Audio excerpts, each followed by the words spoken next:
words of Aurobindo.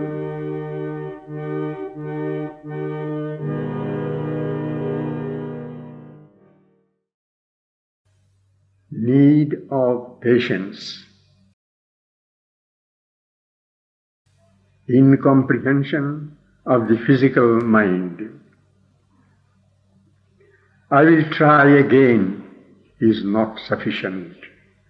What is needed is to try always, steadily, with a heart free from despondency, as the Gita says, Anirvinnena Chetasa. You speak of 5.5 years as if it were a tremendous time for such an object. But a yogi who is able in that time to change radically his nature and get the concrete, decisive experience of the divine would have to be considered as one of the rare gallopers of the spiritual way. Nobody has ever said that the spiritual change was an easy thing. All spiritual seekers will say that it is difficult and supremely worth doing. If one's desire for the divine has become the master desire, then surely one can give one's whole life to it without repining and not grudge the time, difficulty, or labor. Again you speak of your experiences as vague and dream-like. In the first place, this scorn of small experiences in the inner life is no part of wisdom, reason, or common sense. It is in the beginning of the sadhana and for a long time the small experiences that come on each other and, if given their full value, prepare the field, build up a preparatory consciousness, and one day break open the walls to big experiences. But if you despise them with the ambitious idea that you must have either the big experiences or nothing, it is not surprising that they come once in a blue moon and cannot do their work. Moreover, all your experiences were not small.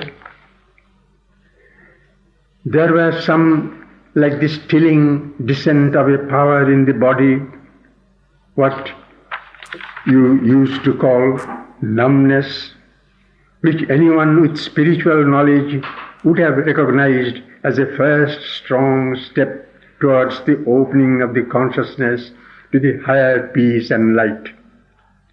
But it was not in the line of your expectations, and you gave it no special value.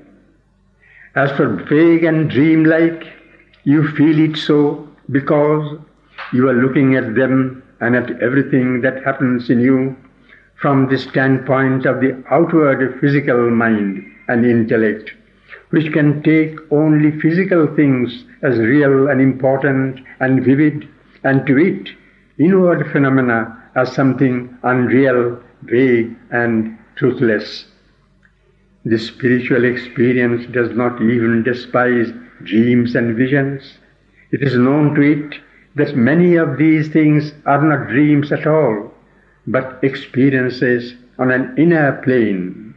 And if the experiences of the inner planes, which lead to the opening of the inner self into the outer, so as to influence and change it, are not accepted, the experiences of the subtle consciousness and the trance consciousness, how is the waking consciousness to expand out of the narrow prison of the body and body-mind and the senses? For to the physical mind, untouched by the inner awakened consciousness, even the experience of the cosmic consciousness or the eternal self might very well seem merely subjective and unconvincing. It would think curious, no doubt, rather interesting, but very subjective. Don't you think? Hallucinations, yes. The first business of the spiritual seeker is to get away from the outward mind's outlook and to look at inward phenomena with an inward mind, which they soon become powerful and stimulating realities.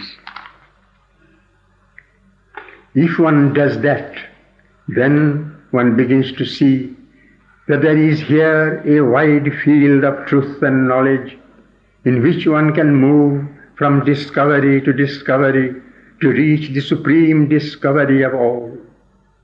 But the outer physical mind, if it has any idea about the divine and spirituality at all, has only hasty a priori ideas miles away from the solid ground of inner truth and experience.